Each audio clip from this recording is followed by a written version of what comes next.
الحمد لله نحمده ونستعينه ونستغفره ونؤمن به ونتوكل عليه ونعوذ بالله من شرور أنفسنا ومن سيئات أعمالنا من يهده الله فلا مضل له ومن يضلله فلا هادي له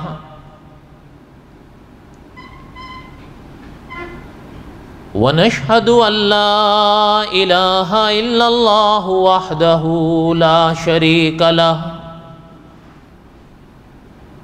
ونشهد أن سيدنا وسندنا ومولانا محمدا عبده ورسوله أما بعد أعوذ بالله من الشيطان الرجيم بسم الله الرحمن الرحيم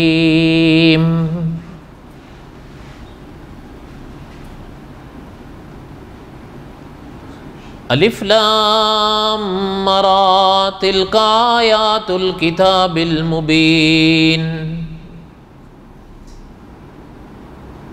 انا انزلناه قرآنا عربیا لعلکم تعقلون نحن نقص عليك احسن القصص بما اوحینا الیک هذا القرآن وإن كنت من قبله لمن الغافلين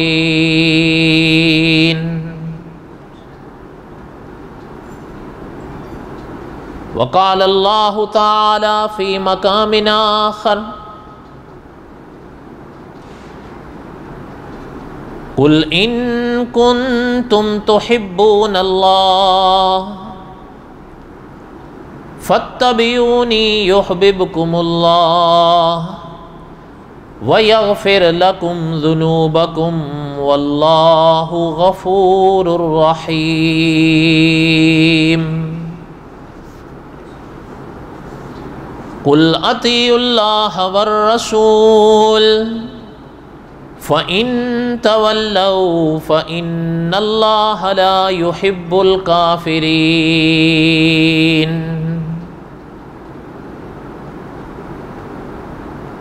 إِنَّ اللَّهَ اصْطَفَى آدَمَ وَنُوحًا وَآلَ إِبْرَاهِيمَ وَآلَ عِمْرَانَ عَلَى الْعَالَمِينَ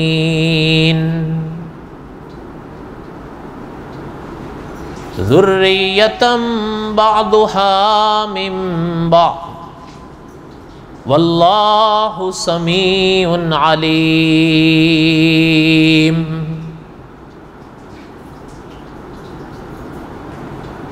وقال النبي صلى الله عليه وسلم الناس بنو آدم وآدم خلق من تراب وقال النبي صلى الله عليه وسلم من يرد الله به خيرا يفقهه في الدين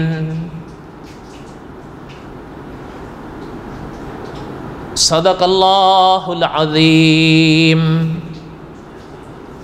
وصدق رسوله النبي الكريم ونحن على ذلك لمن الشاهدين والشاكرين والحمد لله رب العالمين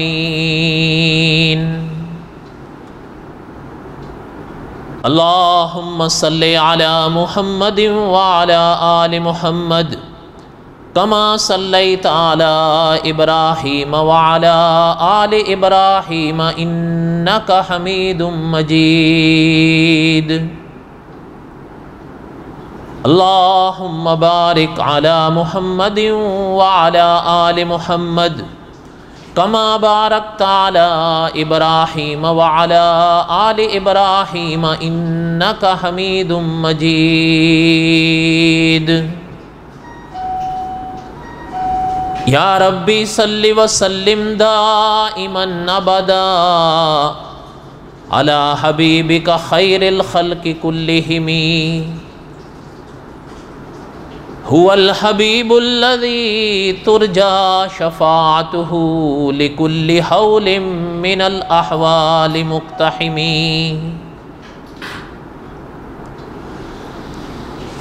ہمہ قسم کی حمد و ثنا اللہ ذات لم یزل لا یزال کی پاک ذات کے لیے، صدق دل سے لا تعداد مرتبہ درود و سلام امام الانبیاء حضرت محمد رسول اللہ صلی اللہ علیہ وسلم کی پاک ذات کے لیے۔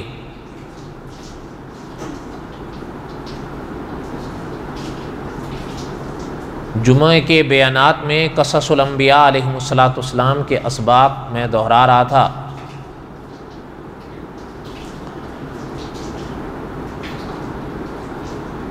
اور حضرت موسیٰ علیہ السلام اور حضرت موسیٰ علیہ السلام کے واقعات میں جو عنوان ہیں اپنا حضرت موسیٰ اور حضرت خضر علیہم السلام، اس باب کو میں پڑھ رہا تھا۔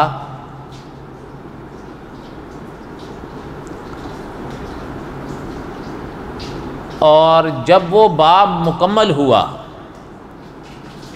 تو مولانا عبد الرحمن صاحب مظاہری رحمۃ اللہ علیہ نے اس باب کے اخیر میں مسائل سے گانا کا عنوان لکھ کر، اور دوسرے بعض اکابر نے اس ترتیب سے مسائل چہار گانا لکھ کر کچھ سوالات کے جوابات لکھے۔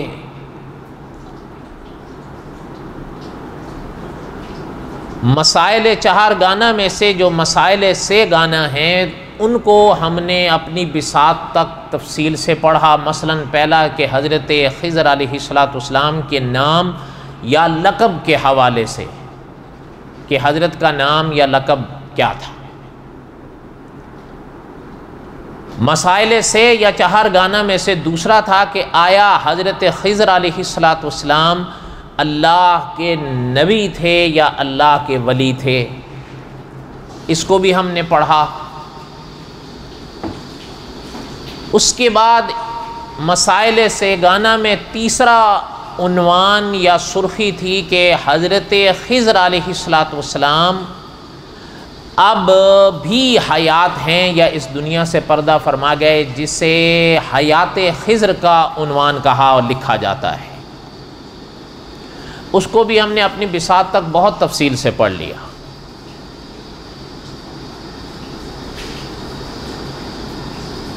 اس کے بعد اس باب کا آخری عنوان ہے جو ان مسائل سے گانا کے بعد چوتھا اور اس حوالے سے آخری ہے کہ جسے کہا جاتا ہے تکوین۔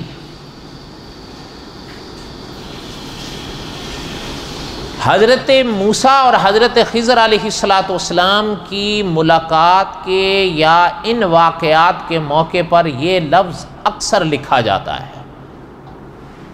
اور بھی کئی مواقع پر لکھا بھی جاتا ہے، پڑھا بھی جاتا ہے۔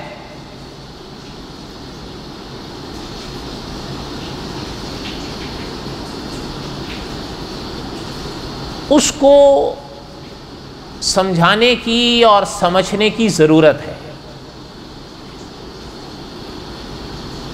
بہت ساری باتیں اگر لفظ تکوین کا مطلب معنی آ جائے تو بہت سارے ہمارے دل میں یا دماغ میں اٹھتے ہوئے سوالات، یا اللہ تعالیٰ بچائیں کہیں اگر شک پیدا ہوتا ہے کسی حوالے سے تو اس کے جوابات آ جائیں گے، پھر انشاءاللہ کوئی شک کوئی خیال باقی نہیں رہے گا۔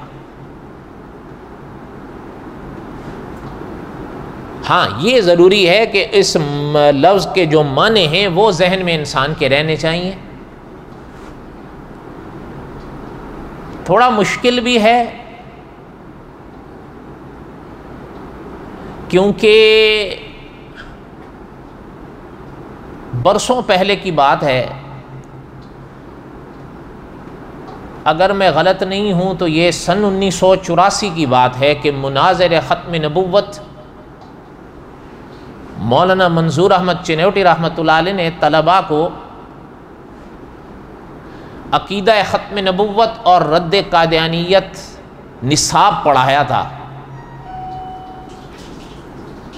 اس میں حضرت نے ایک موقع پر فرمایا تھا کہ اب معلوماتی تقریریں نہیں ہوتی.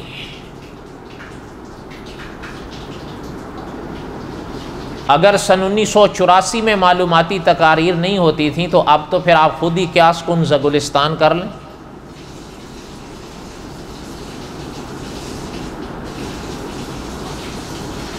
ایک بات. دوسری بات، تجربہ یہ ہے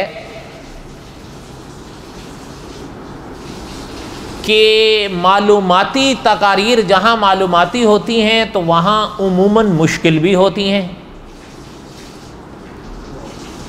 پھر اس مشکل یا معلوماتی تقریر کو سننے یا سمجھنے کے لیے کم از کم دو باتوں کی ضرورت ہوتی ہے، ایک دل اور دوسرے دماغ.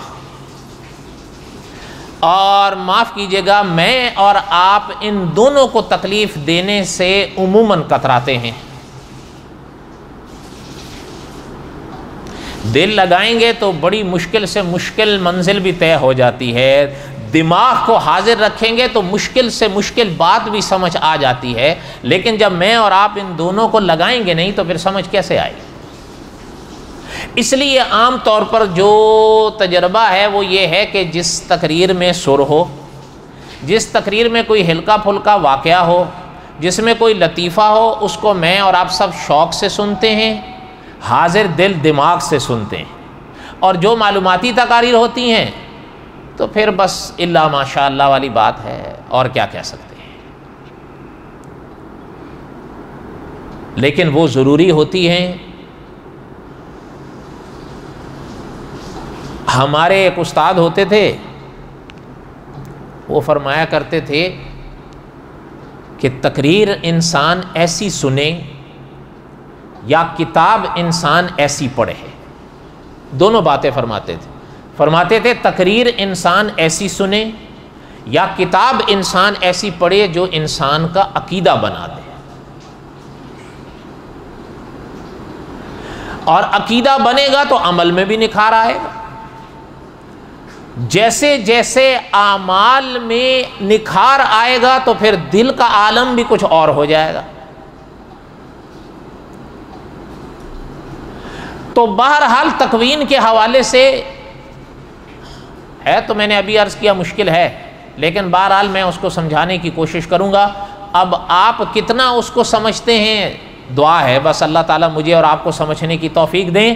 اور دوسری ایک بات یہ بھی میں عرض کروں گا کہ اگر کوئی بات سمجھانے سے میں رہ جاؤں یا سمجھا نہ پاؤں باوجود کوشش کے تو معذور سمجھیے گا، اپنی طرف سے کوشش ہی ہوگی.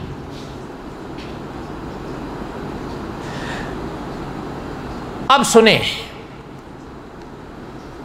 کہ اس باب میں تکوین کے لفظ کی وضاحت، پہلے تو یہ سمجھیں کہ اس وضاحت کی ضرورت کیوں پڑتی ہے. اس وضاحت کی ضرورت اس لیے پڑتی ہے کہ میں نے ابھی پہلے عرض کیا نا کہ نہ صرف حضرت خضر علیہ السلام کے باب میں بلکہ دنیا میں اور آپ جن راہوں پر چل رہے ہیں وہاں کئی ایسے سوالات ہمارے سامنے آتے ہیں، ہمیں ان کے جواب نہیں آتے. اللہ نہ کرے کسی کے دل میں جب اس سوال کا جواب نہ آئے تو جواب نہ آنے سے کہیں وہ سوال شک بن کر دل میں نہ بیٹھ جائے.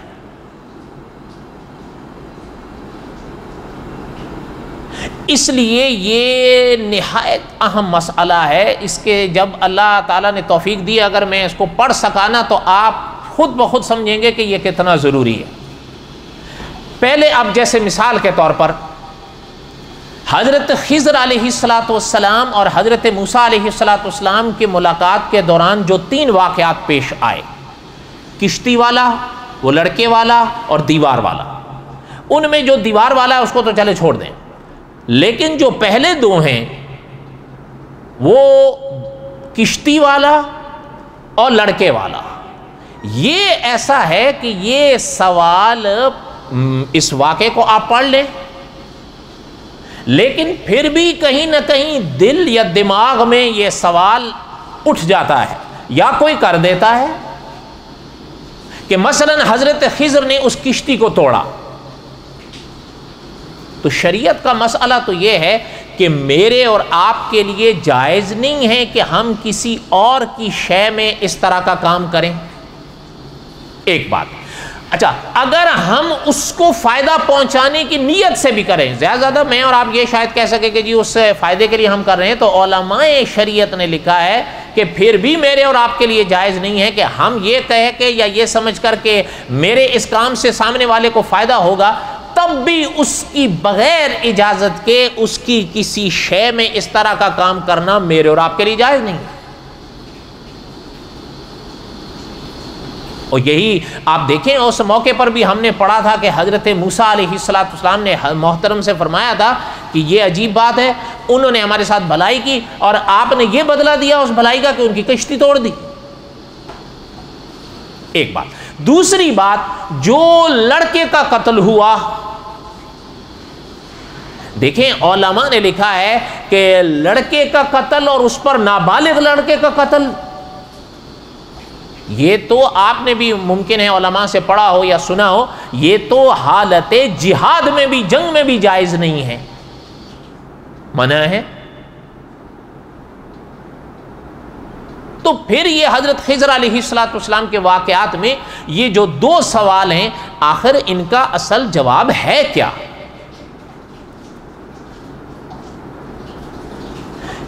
یہ ان دونوں سوالوں کا جواب جاننے کے لیے نا تکوین کا مسئلہ سمجھنا ضروری ہے. جس کو تکوین کا مسئلہ یا معنی آ جائے گا پھر اس کے لیے یہ بھی اور باقی کئی طرح کے سوالات.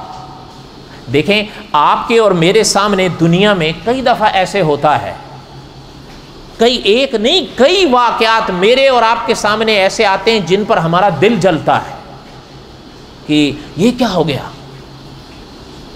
پھر سوچ میں بھی پڑتے ہیں لیکن اس کے باوجود ہمیں ان کے جواب سمجھ میں نہیں آتے.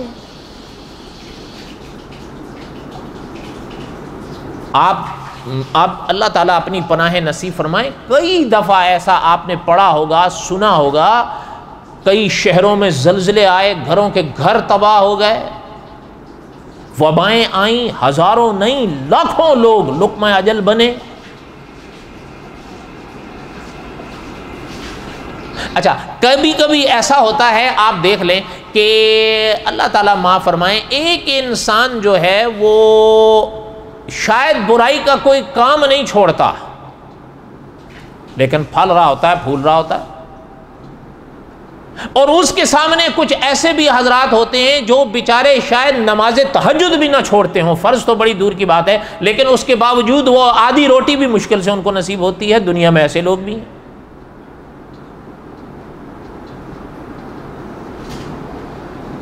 یہ اور اس طرح کے کئی سارے سوالات ہیں، عام طور پر وہ ہمارے سامنے آتے بھی ہیں، ان کے جوابات ہماری سمجھ میں نہیں آتے. اس کی وجہ یہ ہے کہ اس طرح کے کئی سوالات کے جوابات عالم تکوین سے جڑے ہوئے ہیں. اگر تکوین کا معنی آ جائے تو پھر ان سوالات کے جواب بھی آ جائیں گے اپنی بساط تک. ان جملوں سے میرے کہنے کا مقصد یہ ہے کہ تکوین کی آخر ضرورت کیا ہے بیان کی، یا تکوین کی اہمیت کیا ہے. اس تلخیص اور اس خلاصے کے طور پر تکوین کو اس طرح سمجھیں آپ کہ اس طرح کے کئی سوالات اٹھتے ہیں، ان کے جوابات کا تعلق یا ان کے جواب کا تعلق تکوین سے ہے۔ جس کو تکوین کا معنی آئے گا اس کو ان سوالات کا جواب بھی آ جائے گا، اور جن کو تکوین کا معنی نہیں آئے گا اس طرح کے سوالات کے جواب آنے سوال ہی نہیں پیدا ہوتا۔ یہاں تک بات سمجھ آئی ہے کہ مشکل ہے؟ بولیں اگر یہاں تک سمجھ آ گئی تو اب آگے سنیں۔ پہلی بات تو یہ ذہن میں رکھیں کہ تکوین کہتے کس کو ہیں۔ یہ پہلا مرحلہ ہوتا ہے نا، کسی لفظ کا انسان کو معنی آئے تو پھر باقی تفصیلات پھر آئیں گی۔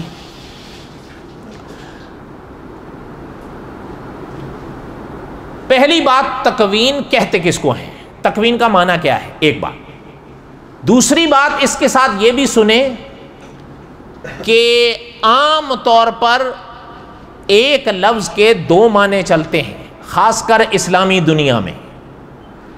ایک لفظ ہوتا ہے اس کا معنی ایک ہوتا ہے لغت کے لحاظ سے، جسے آپ کے اور ہمارے ہاں ڈکشنری کہتے ہیں،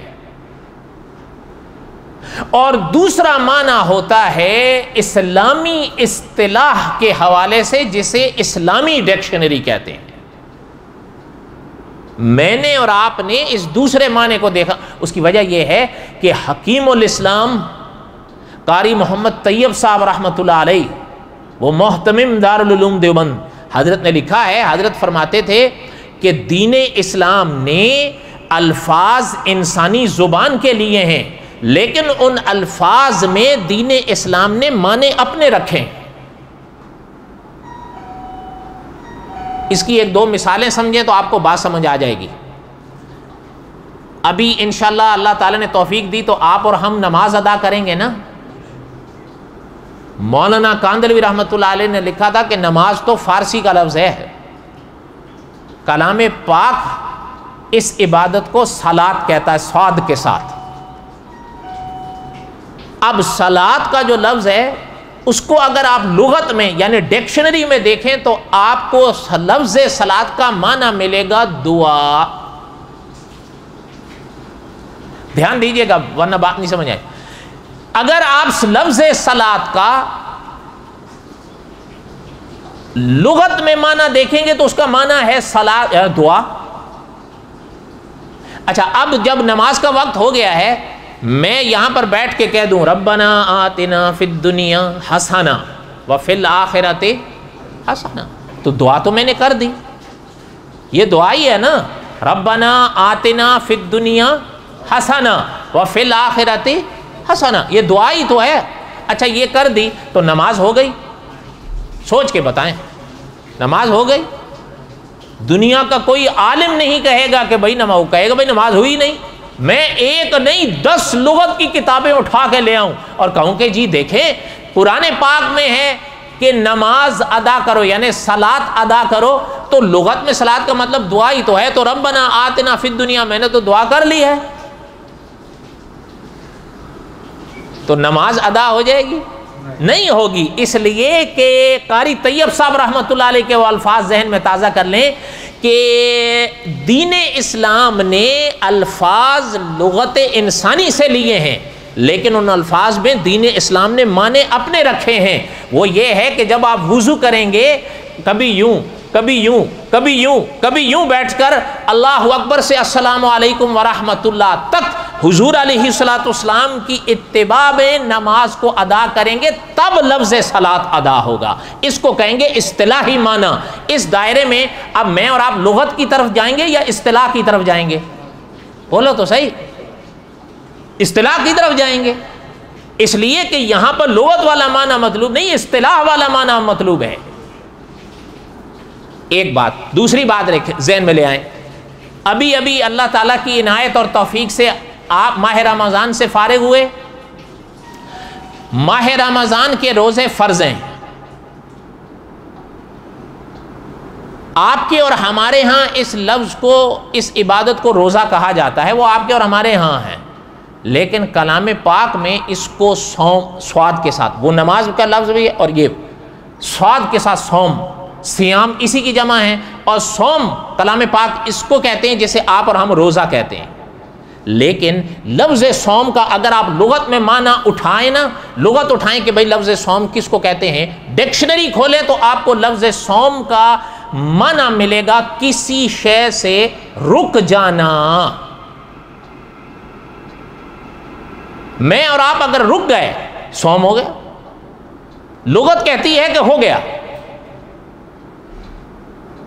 لیکن میں آپ سے پوچھتا ہوں کہ جب مثلاً میں ابھی یہاں بیٹھا ہوں اور میں اٹھنے سے رک گیا، صوم ادا ہو گیا؟ بولو تو صحیح. یا چلتے چلتے میں رک گیا تو صوم ادا ہو گیا؟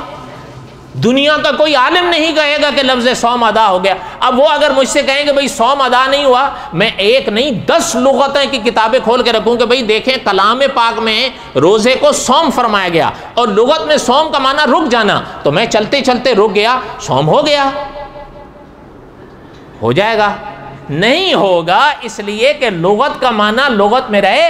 لیکن یہاں جو قرآن کہہ رہا ہے یا ایھا الذین آمنوا کتب علیکم الصیام، اے ایمان والو تمہارے اوپر روزے فرض ہوئے اور روزوں کو رکھو، تو یہاں پر یہ لغت والا معنی فقط نہیں، اصطلاح والا معنی مراد ہے. اور وہ یہ کہ صبح صادق سے لے کر غروب آفتاب تک قائم قائل اٹھو، ان تینوں چیزوں سے جب رکو گے اب اصطلاحی معنی میں روزہ ادا ہوگا. صحیح بات ہے یا غلط بات ہے؟ اچھا، تو اس مرحلے پر آپ اور میں لغت کی طرف جائیں گے یا اصطلاح کی طرف جائیں گے؟ بولو تو صحیح. نہیں سمجھ آ رہی بات ابھی بھی؟ تو اب اصطلاح کی طرف جائیں گے نا، لغت کی طرف تو نہیں جائیں گے. اچھا، اسی طریقے سے حج ہے، اسی طریقے بڑی اب اتنا وقت نہیں، اور حج ہے، جہاد ہے، زکوٰۃ ہے. مثال کے طور پر زکوٰۃ کا، نماز اور زکوٰۃ کا عموماً ساتھ ساتھ بیان چلتا ہے. اور ہمارے ہاں حضرات زیادہ تر ماہ رمضان میں فضیلت اور سہولت کے لحاظ سے زکوٰۃ ادا کرتے ہیں. زکوٰۃ لفظ قرآن پاک میں زکوٰۃ ادا کرو، وہاں فرمایا صلاۃ ادا کرو، روزہ رکھو، صوم، یہاں فرمایا زکوٰۃ ادا کرو. زکوٰۃ کا لغت میں آپ معنی دیکھیں تو زکوٰۃ کا معنی کیا ہے؟ پاک کرنا، پاکیزگی ہے نا. اچھا، اب اگر مثلاً جی کسی عالم نے مجھ سے فرمایا کہ بھائی زکوٰۃ ادا کرو، میں لغت اٹھا لوں بھائی پاکیزگی کے معنی میں ہے میں نہا دھو لے کے پاک ہو کے صاف ستھرے کپڑے پہن لوں، زکوٰۃ ادا ہو گئی؟ ہو گئی یا نہیں؟ دنیا کا کوئی عالم نہیں کہے گا کہ زکوٰۃ ہو گئی. اس لیے کہ وہ آپ مجھ سے کہیں کہ بھائی زکوٰۃ، میں کہوں حضرت میں شیمپو اور صابن کے ساتھ نہایا ہوں، ایک کے بجائے 3 بار نہایا ہوں، ٹھنڈے پانی کے بجائے گرم سے نہایا ہوں، یہاں تک کہ گلاب کے عرق سے بھی نہایا ہوں، اب بھی آپ کہہ رہے ہیں زکوٰۃ ادا ہوئی تو پاکیزگی ہو گئی. تو وہ کہیں گے بھائی یہ پاکیزگی کا معنی لغت سے کہہ رہے ہو، یہاں پر اصطلاحی معنی مراد یہ ہے کہ جب مال پر نصاب پورا ہو جائے اور تینوں شرائط جو زکوٰۃ کی ہیں وہ ادا ہو جائیں، پوری ہو جائیں، تو پھر اس کے بعد 2.5% اپنے مال کا حصہ نکال کر غریب غربا مستحقین کو ادا کرو، اب زکوٰۃ ادا ہو. تو اس دائرے میں آپ اور میں لغت کی طرف جائیں گے یا اصطلاح کی طرف جائیں گے؟ اصطلاح کی طرف جائیں گے. اس لیے اس موقع پر قاری طیب صاحب رحمۃ اللہ علیہ کے وہ جملے پھر ذہن میں تازہ کر لیں کہ حضرت نے فرمایا دین اسلام نے الفاظ زبان انسانی سے لیے ہیں، لیکن ان الفاظ میں دین اسلام نے معنی اپنے رکھے ہیں، اور اس موقع پر وہی معنی مراد اور مطلوب ہوتے ہیں، لغت چاہے جو بھی کہے. سمجھ آ گئی بات؟ اب اور بھی اس کی ساری مثالیں، نکاح ہے، اللہ تعالیٰ پناہ نصیب فرمائے، لفظ ہے طلاق ہے، اس طرح کے سارے آپ دیکھتے جائیں، ہر لفظ کا آپ کو لغت میں ایک معنی ملے گا، لیکن ان سارے دائروں میں اسلامی اصطلاح جیسے اسلامی ڈکشنری کہتے ہیں اس میں دوسرا معنی ملے گا. اور ان دائروں میں میں اور آپ لغت کی طرف نہیں اصطلاح کی طرف جائیں گے. یہاں تک بات سمجھ آئی ہے؟ اللہ کرے سمجھ میں آ جائے. اب آئیں اس بات پر جو عرض کر رہا تھا کہ لفظ تکوین کس کو کہتے ہیں. لفظ تکوین کا معنی سمجھانے کے لیے تھوڑے سے میں نے گردش کی ہے. اب اگر یہ چند باتیں آپ ذہن میں رکھ کر لفظ تکوین کی شرح سنیں گے نا تو انشاءاللہ پانی کی طرح محسوس ہوگی. لفظ تکوین کا ایک معنی تو ہے لغت میں،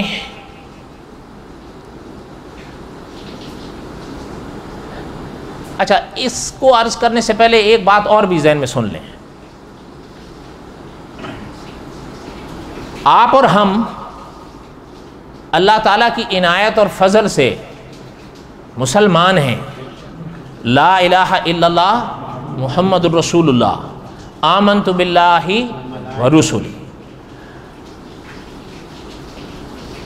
اس لیے کبھی کبھی کچھ باتیں ہمارے سامنے ایسی آئیں گی، ممکن ہے ان کے جواب ہماری سمجھ میں نہ آ رہے ہوں، تو یاد رہے وہ قصور دین اسلام کی باتوں کا یا ان واقعات کا نہیں ہوتا، میری اور آپ کی فہم کا ہوتا ہے.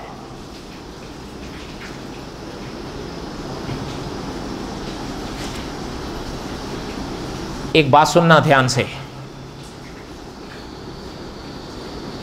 نبوت، رسالت، کتاب، یہ سلسلے ہیں نا، نبوت، رسالت، کتاب، وحی، یہ سارے سلسلے ہیں نا. یہ جو لفظ وحی ہے اس کی ضرورت پڑتی کیوں ہے؟ اس لیے پڑتی ہے کہ دنیا کی راہیں طے کرنے کے لیے میری اور آپ کی فقط عقل کافی نہیں ہے. اگر مجھے اور آپ کو عقل کے حوالے کر دیا جاتا تو نہ جانے کہاں جا کے ہماری تان ٹوٹتی. اس لیے علماء نے لکھا ہے جہاں عقل کی سرحد ختم ہوتی ہے وہاں سے وہی انسان کی رہنمائی کرتی ہے. اس کی ایک موٹی سی مثال سننا. دنیا میں فتنے ہیں نا، اب بھی ہیں. پرانے دور میں ایک فتنہ گزرا ہے تاریخ میں، اب اس کا وجود نہیں رہا، تاریخ میں ہے. اگر میں غلط نہیں ہوں، کوئی غلطی ہوگی تو میری طرف سے ہوگی، اگر میں غلط نہیں ہوں تو تقریباً کم و بیش 8 صدیاں ہو گئیں اس کو، دم توڑ گیا. اس کا جو ماننے والا تھا اور اس کو جو بنانے والا تھا، اس نے جہاں اور کئی باتیں لکھی ان میں ایک بات اس نے یہ لکھی، کہتا ہے مجھے انسانوں سے یا مسلمانوں سے ایک بات سمجھ میں نہیں آتی. کون سی بات؟ لکھتا ہے، کہتا ہے کہ اگر وہ ایک گھر میں جنم لیتا ہے اور اس کے ساتھ کوئی لڑکی جنم لیتی ہے، دونوں ساتھ میں پل بڑھ کے بڑے ہوتے ہیں، دونوں ایک دوسرے کو مزاج کو سمجھتے ہیں، دونوں ایک دوسرے کے رویوں کو سمجھتے ہیں، دونوں ایک دوسرے کو برداشت کر سکتے ہیں. اس کے سوا کہتا ہے کہ وہ لڑکی اس آدمی کا ہر کام کر سکتی ہے، اس کے لیے روٹی بنا سکتی ہے، اس کے لیے کھانا بنا سکتی ہے، اس کا گھر کا صاف صفائی کر سکتی ہے.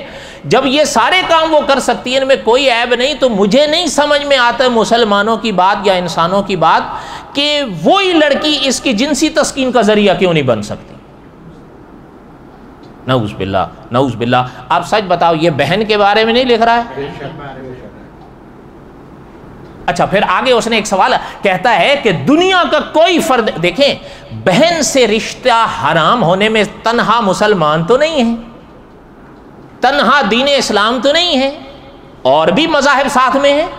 کہتا ہے دنیا کا کوئی فرد بشر، دنیا کا کوئی شخص میرے اس سوال کا عقلی جواب دے، میں مان جاؤں گا اس کو. اس کی بات سمجھ آئی ہے؟ اب سننا، آپ کے ملک کے سب سے بڑے عالم مفتی محمد تقی عثمانی صاحب، حضرت نے لکھا ہے، یہ میں حضرت کے الفاظ بتا رہا ہوں، حضرت نے لکھا ہے کہ اگر اس شخص کے اس عقلی سوال کا جواب دینے کے لیے کوئی شخص بیٹھے، حضرت نے لکھا ہے قیامت کی صبح آ جائے گی لیکن اس شخص کے عقلی سوال کا عقلی جواب ناممکن ہے. یہ مفتی تقی عثمانی صاحب نے لکھا ہے. تو اب بھائی بات کیا ہے پھر؟ اس کا بات یہ ہے کہ وہ عقل کو وہاں استعمال کر رہا ہے جہاں عقل کا دائرہ نہیں ہے، اس لیے عقل غلط رہنمائی کر رہی ہے.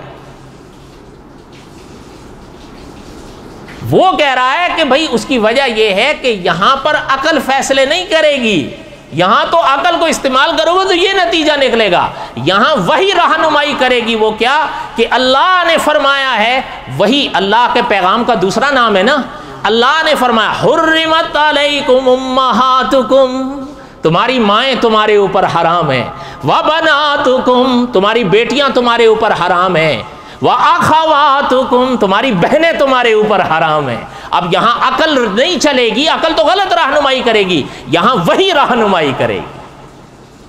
وہی کی ضرورت سمجھ میں آئی ہے؟ اور بولو تو صحیح۔ اب میرے کہنے کا مقصد کیا تھا، یہ سے میں نے ایک مثال عرض کی، اور بھی مثالیں آپ کو ایسے لوگوں کے سنائیں تو آپ دنگ رہ جائیں گے، اس لیے چھوڑیں۔ ہو سکتا ہے اللہ نے اگر زندگی دی تو قصص الانبیاء کے آخر میں جو کلام پاک کا باب آئے گا تو اس میں شاید میں عرض کروں، لیکن شاید والی بات ہے، تب کیا پتہ میں رہوں رہیں، آپ رہیں نہ رہیں۔ جو بات عرض کر رہا تھا وہ یہ کہ وحی کے مرحلے پر کئی ایسی باتیں ہمارے سامنے آ سکتی ہیں اور آتی ہیں جہاں ممکن ہے میری اور آپ کی سمجھ میں نہ آ رہی ہوں، ہمیں انوکھی اوپری لگیں، تو وہاں یہ جملہ یاد کر لیا کیجئے کہ وہاں پر قصور وحی یا واقعات سچوں کا نہیں ہے، میری اور آپ کی عقل اور فہم کی حد وہیں تک ہے، وہ اس سے باہر چل نہیں سکے۔ آپ اور میں اس کو اب اس کی حد سے باہر چلائیں گے تو وہ صحیح کے بجائے غلط رہنمائی کرے گی۔ یہاں تک بات سمجھ آئی ہے؟ اب تکوین آئندہ بقایا انشاءاللہ، وما علینا الا البلاغ المبین سنتیں ادا کر